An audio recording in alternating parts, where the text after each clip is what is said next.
Hello, what's up guys, welcome back to my channel, and for today's video I'll be talking about Skylords Reborn again, and we will continue on the fire season challenges. I will mainly focus on some challenges that are a little bit more difficult, and for this video I'll be focusing on challenge number 2 on behind enemy lines, playing pure fire without any building cards, because I think this is much more difficult than Siege of Hope on expert difficulty, and also like some other challenges that I've completed. So yes, this is my deck, and let me show you how I complete this map on expert difficulty without playing any building cards. At first glance it might seem slightly difficult because for behind enemy lines, having buildings will help greatly, because when you defend your base it is nice to have some like pyromaniac or some other towers to help you keep the enemies at bay. So for this, I'll be playing Strikers and Fire Swan, a little bit of a combo. So why I play Strikers is because they have an S counter and they have a lot of buff that Skylords Reborn's team have looked into it to help make Strikers a better card to play for even PvE and PvP. So what is good about the Strikers is S counter, and not only that, but when it deals a certain amount of damage, it's able to regenerate its health from like this bloodthirsty ability. And also if you summon more of these Strikers, they have the gang up ability similar to Unity, where they are able to sort of like gather up their health, be a bit more tankier. So for Fire Swan is just to counter the large units, the patrolling large units that's around the Twilight Horror and the Twilight Devastator. Also to attack the Twilight Disciples when they march along the road, to just sort of like lure them in. So in the beginning I will be clearing a lot of these like little camps so that I am able to move freely around my little area.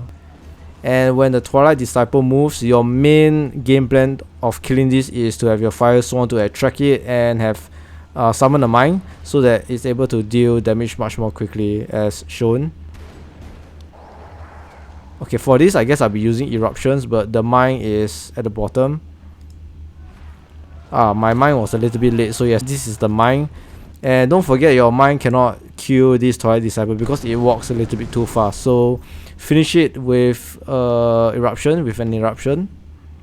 Yep, the mine will kill the Twilight Disciple at the north.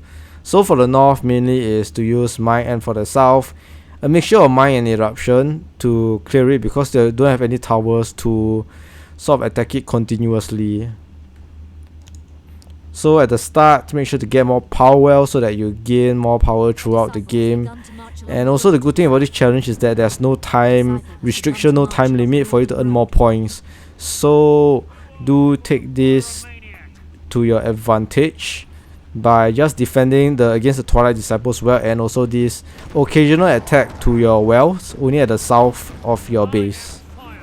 So yes, the good thing about the Fire Swans are it's very greatly buffed attacks against large creatures, slaying giants 150% more damage, and also the infused big shot, which deals an insane amount of damage. So this is really a important card that you must use for this map.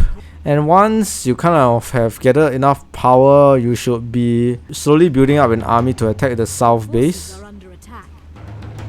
So as you can see, the Twilight Disciple walks a bit quicker, so I have to finish it with an eruption. North as well, I just killed it with mine. So yes, this is unfortunate, attracted quite a bit of Twilight enemy units, so yeah, my army kind of got destroyed, so no choice, I have to rebuild my army to attack the south camp. I would say the beginning is fairly alright. I wouldn't say it's difficult. You just have to time your movements right to attack the Twilight Disciples, to clear them, to make sure that they don't transform into the Twilight Abomination. Alright, and this is my army composition that I'll be attacking. The camp is not strong in itself, so you don't really need to have a lot of units to help you conquer this area.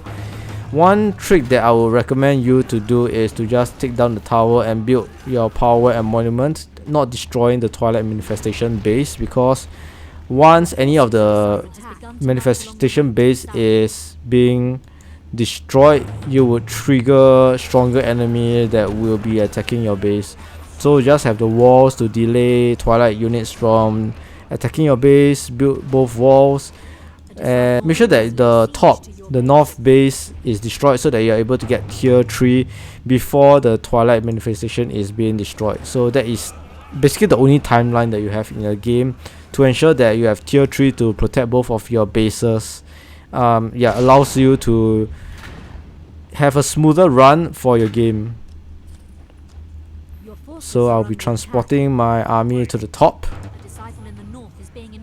Make sure to have, I have Skyfire Drakes to defend my base. The Skyfire Drake is a good choice because there's not a lot of units that will attack air units. So that is a good defense for your southern base. Alright, and now we'll mainly focus on attacking the north Twilight base so that we'll be able to get our third monument. Yeah, I also have one striker to gain ground presence to repair walls. So that is pretty cool. And yep, I think this will be the time where we'll be attacking. Oh, unfortunately, the Twilight Horror stopped me from attacking the base, but not to worry. Nomads are a really strong unit. As you seen, why I chose Nomad was there's a lot of M size units, so Nomad has an M counter, so Nomad is the one to choose for the northern base. The southern base there's more small units, that's why I had more strikers. So yes, once done, you're pretty much on your way to victory. How you'll be defending your top and bottom base is by having some magma hurlers around. They deal pretty good damage because they have L counter, so taking down the Twilight Horror, the Twilight Death Gliders, pretty simple. So yes, do also take some time to build up your power so that you can have your base defenses up. And once you have a considerable amount of magma hurlers, 3 for each base, maybe the top you can just have 2 because you have Skyfire Drakes. You are ready to advance and attack the southwestern Twilight encampment, which is right over here. And your main attacking force is the Spitfire. The reason why you want to have Spitfire is that yes, it's long range ground attack, and this attack also deals more damage against enemy structures. So just have this Spitfire to slowly clear off the base and destroy the Twilight Manifestation base without even killing the Twilight Dragon or Twilight Abomination. So it's a little bit of a cheat way. As long as the Twilight Manifestation is down, you would be able to move on to the final objective of the game. So you don't have to worry about the 2 power wells. What you need is the monument at the top. So the top base, I'll be clearing it completely. An alternative is to just clear the Twilight Manifestation base at the top and clear the main base with Spitfires. That works as well. As if you build out a lot of Spitfire, cast Unity, both affinities, and it'll be very tanky, your Spitfires. So once the Twilight Manifestation base is down, over here you can destroy the wall because there won't be any more enemy units that will be attacking your southern encampment at the southwestern side. Yeah, and my Juggernaut for ground presence to obtain my 4th monument. So as you can see, these are my units to defend. You don't really have to have a lot of heavy, strong, extra large units to defend. And it's very simple, as you can see. Slowly clear off the Twilight units. And then I got my Unity. That's why my Spitfires are really tanky. So as mentioned before, you don't have to have 4th monument if you don't want it. You can just have Spitfires to slowly clear off the enemy bases here because of his long range ground attacks and siege bonuses. So yeah, once done, I will have Bateria accompanying with my Spitfires to clear the enemy base. It will be very simple, and yeah, just have your Spitfires run around, take down the Twilight Dragon, and Bateria will be the one to have aerial damage, buffing it with Bloodthirst so that it can heal its health and deal more damage at the same time.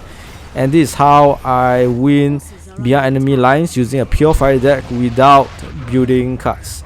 So yes, this is it, and if you enjoyed my video, don't forget to hit the subscribe button, and I'll see you guys again real soon for my next video.